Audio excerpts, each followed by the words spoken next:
The Falcons are walking into Monday Night Football with fire in their eyes and chaos in their locker room.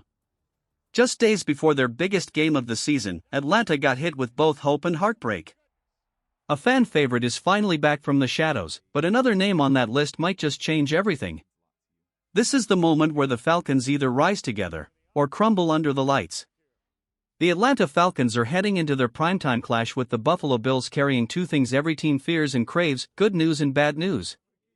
For weeks, fans have been begging for some relief, some spark, some reason to believe that this team could find its rhythm again. And finally, it's here. Defensive lineman Taquan Graham has returned to practice. That's not just news, that's a turning point. It's been a long road for Graham.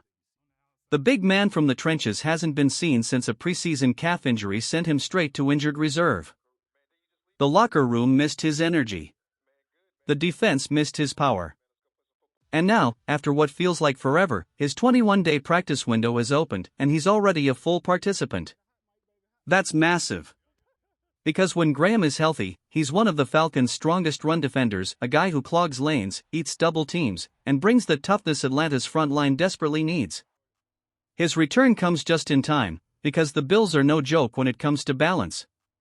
Sure, everyone talks about Josh Allen's rocket arm and his highlight throws, but the truth is, when Buffalo gets that ground game rolling, they're almost impossible to stop. And that's why Graham's return could be the key difference between the Falcons holding their ground or watching the game slip away. It's more than just a body back on the field, it's leadership, it's heart, it's one of those small moments that could spark a defense into believing again.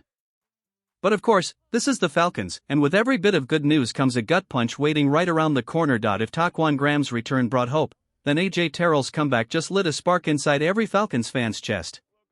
But before we celebrate too much, let's talk about why these two returns could completely reshape Monday night. See, people underestimate Buffalo's run game. Everyone focuses on Josh Allen's cannon and those deep bombs that light up highlight reels, but the truth is, it all starts with James Cook. He's sneaky, the kind of running back who quietly eats yards, forces linebackers to cheat forward, and suddenly opens the door for those monster passing plays downfield. That's why having Graham back means everything. He's not just a defensive tackle, he's an anchor. A wall in the middle of the line that refuses to be moved. He swallows blockers, plugs lanes, and gives Atlanta's linebackers, guys like Divine Diablo, the space to fly downhill and make plays. With him back in the mix, the Falcons might finally have the muscle to keep Buffalo honest. And then there's A.J. Terrell. Oh man, this one hits different. Terrell's not just another corner, he's the Falcons' island. The kind of defender who lives on his own, no safety help, no backup, just him and the league's best receivers going toe-to-toe. And he's finally healthy, set to suit up under the bright Monday night lights. When Terrell's on the field, defensive coordinator Jeff Ulbrich gets his swagger back. He can turn up the heat. He can send blitzes without worrying about what's happening behind him. Because he knows Terrell will hold his own. We've seen it already back in Week 2 against Minnesota. Atlanta blitzed on 43% of dropbacks, forced 16 pressures, and sacked the quarterback 6 times. That's chaos. That's dominance. Now imagine that kind of pressure against Josh Allen.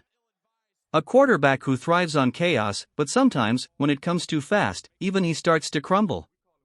Terrell's return doesn't just make the Falcons' defense better, it unlocks it. It gives Ulbrich the green light to unleash everything this team has. But like I said earlier, this is Atlanta. The good never comes alone.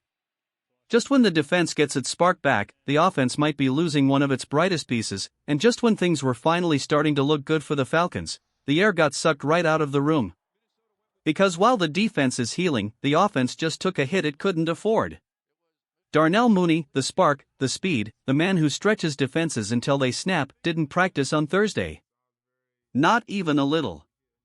He's been fighting a hamstring injury he picked up back in that Week 4 win over Washington, and at first, everyone thought he'd be ready by Monday night. But now? Even Raheem Morris doesn't sound confident. He's calling Mooney day-to-day, and in NFL language, that usually means don't count on it. It hurts, because Mooney's more than just another wide receiver. He's the deep breath of this offense. When he's out there, safeties can't relax, they have to back up, they have to respect his speed. And that's what gives Drake London and Kyle Pitts room to operate underneath. That's how Atlanta opens the field. That's how they keep defenses honest. Without Mooney, everything changes. Defenses like Buffalo's will smell blood. They'll creep closer to the line, load up the box, and dare rookie quarterback Michael Penix Jr. to beat them deep without his fastest weapon. That's dangerous not just for the passing game, but for the run too. Without that vertical threat, the field shrinks, and suddenly, every yard feels twice as hard to earn. So yes, on defense, there's reason to hope. Graham and Terrell returning gives Atlanta's front the power to fight and the confidence to blitz. But on offense? The Falcons might be heading into prime time missing a crucial piece of their heartbeat. And against a team like Buffalo, that can make all the difference between a close win and a long, painful night, the formula is simple, at least on paper. If the Falcons want a shot at taking down Josh Allen, they have to get in his face. Pressure him, hit him, make him uncomfortable. That's how you beat a quarterback who looks untouchable when he's calm. But while the defense is sharpening its claws, the offense suddenly feels uncertain. Without Darnell Mooney, Atlanta's attack loses its edge, that flash of lightning that keeps defenses guessing. Now the weight falls on the shoulders of Drake London, Kyle Pitts, Bijan Robinson, and rookie Casey Washington to pick up the slack. They're all talented, sure, but when you're facing a defense as fierce and fast as Buffalo's, every weapon matters. Every inch of space counts. London has been that reliable target, the guy who fights for every yard. Pitts has shown flashes of the superstar he can be, and Bijan? He's electric. But without Mooney stretching the field, this offense becomes a little more predictable, a little easier to contain. And that's what makes this moment so tense. The Falcons' injury picture is a strange mix of hope and heartbreak. On one side, you've got Taquan Graham and A.J. Terrell returning, two warriors ready to give this defense the punch it needs to stand toe-to-toe with Buffalo. On the other side, you've got a critical offensive piece, maybe the piece stuck on the sidelines. It's like a scale perfectly balanced between promise and pressure. Can the defense's resurgence outweigh the offense's setback? Can the Falcons ride that defensive energy long enough to pull off something special on Monday night? Because this isn't just another game. It's prime time. The lights will be bright, the stage enormous, and the margin for error almost non-existent. And maybe, just maybe, this is the kind of moment where Atlanta proves who they really are, a team that refuses to fold, even when the odds stack high and the stars start falling. Because there's bad news out of Flowery Branch, and it's about Darnell Mooney.